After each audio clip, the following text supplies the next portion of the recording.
बिस्मिल्लाहिर्रहमानिर्रहीम अल्हम्दुलिल्लाहि रब्बिल आलमीन। अस्सलाम वालेकुम दोस्तों, पिछली वीडियो में मैंने अर्ज़ किया था कि अगर खौफ का शिकार ना होया जाए, हक़ाइक़ को जानने की कोशिश की जाए, कानून के बारे में आगाही हो, उजरत से काम ना लिया जाए, तो बहुत सारे जो आपके मामलात हैं वो आसान हो जाएंगे, बेहतरी आ जाएगी।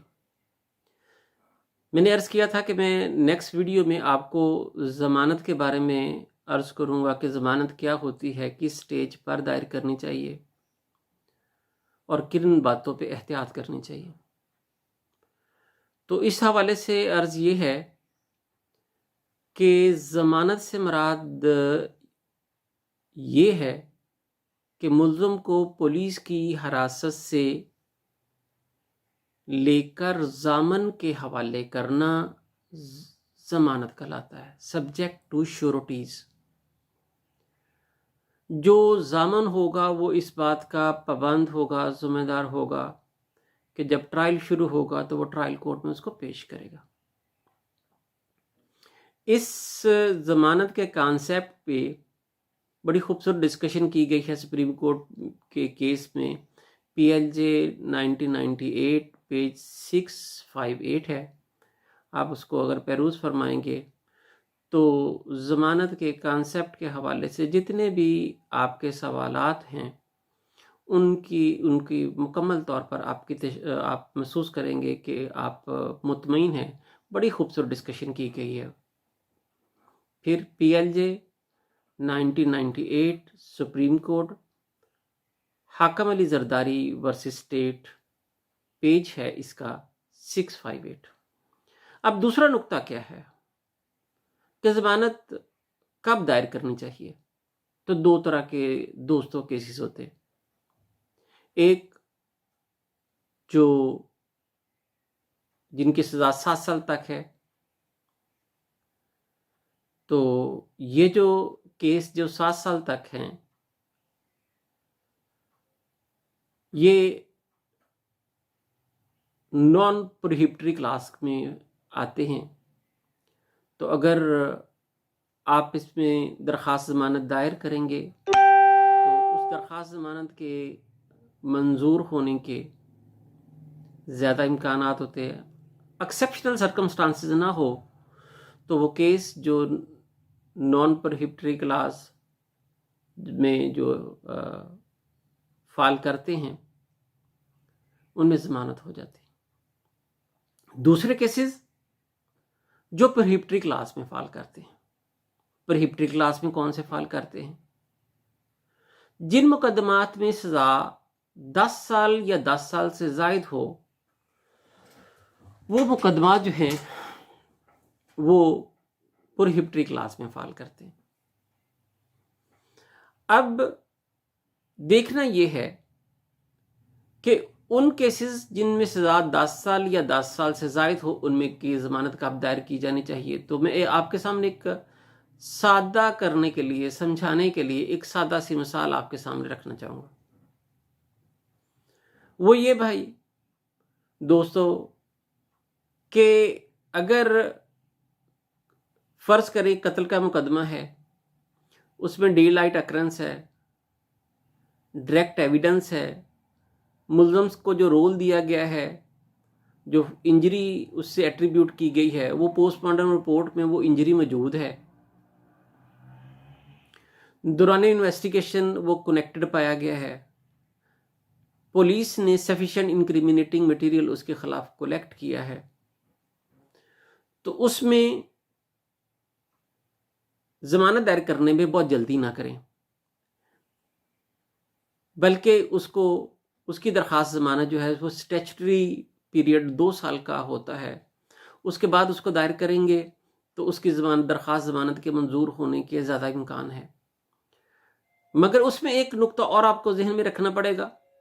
वो नुक्ता आपको ये जहन में रखना पड़ेगा कि वो जो डिले है ट्रायल के कंक्लूड होने में वो आपके ज़िम्मे ना आए। तो करे क्या, पहली डेट पर ही जब आपका ट्रायल लगे आप अपना वकालतनामा दाखिल करें, मुल्ज़म अपना वकालतनामा दाखिल करे, जो एविडेंस आए वो एविडेंस को रिकॉर्ड कराने में रुकावट पैदा न करे, तो उसकी जो दरख्वास्त ज़मानत है वो 2 साल बाद जो मंजूर होने के ज़्यादा इम्कान होंगे। इस हवाले से जो रहनुमाई ली जा सकती है वो आप पाकिस्तान क्रिमिनल जर्नल 2015 पेज 259 को अगर आप पेरूज करेंगे तो आप को जो स्टैट्यूटरी पीरियड है इसके हवाले से उसमें बेहतरीन गाइडलाइन प्रोवाइड की गई है। अब नुक्ता और एक आपकी खिदमत में अर्ज करना चाहता हूं, वो ये क्या कत्ल के केस में दरख्वास्त ज़मानत रखनी चाहिए और कैसी सूरत में रखनी चाहिए। तो भाई उसी कॉन्सेप्ट को आप उलट कर लें। उसी कॉन्सेप्ट को आप उलट करते हुए, अगर ये डे लाइट अकरेंस नहीं है, अगर मुल्ज़म नामजद FIR नहीं है, अगर उसको कोई स्पेसिफिक रोल नहीं दिया गया, अगर जो इंजरी उससे एट्रीब्यूट की गई है पोस्टमार्टम रिपोर्ट में मौजूद नहीं है, और अगर पुलिस ने उसको during investigation found not connected with the commission of offence लिखा है, तो ऐसी सूरत में आप दरख्वास्त ज़मानत दायर कर सकते हैं। इसी तरह मंशियात के केसेस हैं, तो 1300 ग्राम से ज़्यादा अगर पंजाब के अंदर है तो आमतौर पर ज़मानत नहीं होती अगर उसमें कोई एक्सेप्शनल सर्कमस्टांसेस ना हो। दोस्तों, एक्सेप्शनल सर्कमस्टांसेस की गुंजाइश हर जगह मौजूद रहती है, केसेस के अंदर ऐसे डेंट होते हैं। और ये बात करना चाहता हूँ कि ये जो मुकदमात है रेप के, तो इसमें दरख्वास्त ज़मानत दायर करने से पहले आप इसके मेडिकल का जायज़ा लें। मेडिकल अगर अकलर अकाउंट से को फुली कॉरोबोरेट करता है तो तहम्मुल का मुजाहरा करें। और इसी तरह हर केस टू केस जो सब्सटेंस पुलिस ने मटेरियल कलेक्ट किया है उस तनाजर में आपने फैसला करना है कि इसकी दरख्वास्त ज़मानत जो है वो कब दायर की जानी चाहिए। अब नुक्ता एक और आपकी खिदमत में अर्ज करना चाहूँगा कि ज़्यादा मसाइल किस वक्त पैदा होते हैं। ज़्यादा मसाइल उस वक्त पैदा होते हैं कि जब आप उजलत में, जल्दबाजी में कोई काम करते हैं। आप उजलत और जल्दबाजी का मुजाहरा ना करें। पहले जो आपके खिलाफ सब्सटेंस कलेक्ट किया गया उसका पहले जायज़ा लें और फिर उसके बाद उसकी दरख्वास्त ज़मानत दायर करें। तो एक मैंने ये जर्नल सा व्यू आपके सामने रखा जिसके तनाज़र में ये कि आप वो कौन से मामलात हैं, वो कौन सी चीज़ें हैं जिनको सामने रखना है, वो उसको सामने रख के आप दरख्वास्त ज़मानत को दायर कर सकते हैं। अब एक और जो बड़ी प्रॉब्लम आती है वो प्रॉब्लम ये आती है कि हम पहले स्टेज पर ही कत्ल का मुकदमा दर्ज हुआ, फौरी तौर पर दरख्वास्त ज़मानत दायर कर दी, वो सेशन कोर्ट से खारिज हुई, फिर हाई कोर्ट से खारिज हुई, फिर सुप्रीम कोर्ट से खारिज हुई। वो दोस्तों एक ताला लग जाता है।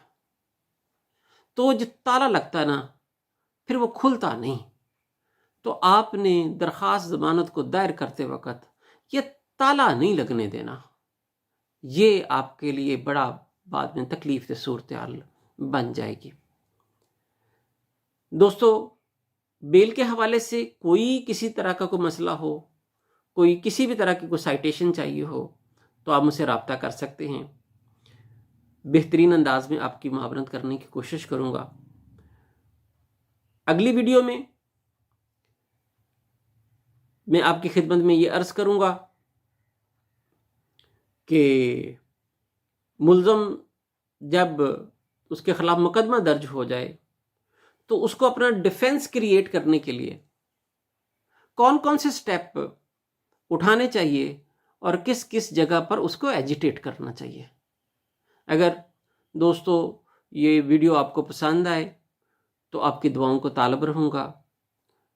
अल्लाह ताला आपको सहूलतें अता फरमाए, अल्लाह ताला आपको सहूलतें तकसीम करने की तौफीक अता फरमाए, अल्लाह ताला मेरी रहनुमाई फरमाए ताकि मैं ज़्यादा से ज़्यादा बेहतर अंदाज में आपकी खिदमत में अपनी मरूज़ात पेश कर सकूं।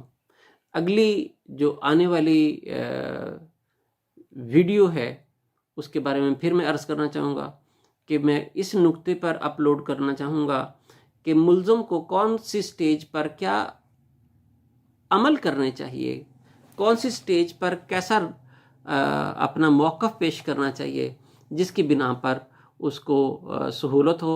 अल्लाह ताला से दुआ है कि अल्लाह ताला मेरी इस काविश को कबूल करे और अल्लाह ताला आप दोस्तों के लिए आसानी पैदा करे। अस्सलाम वालेकुम।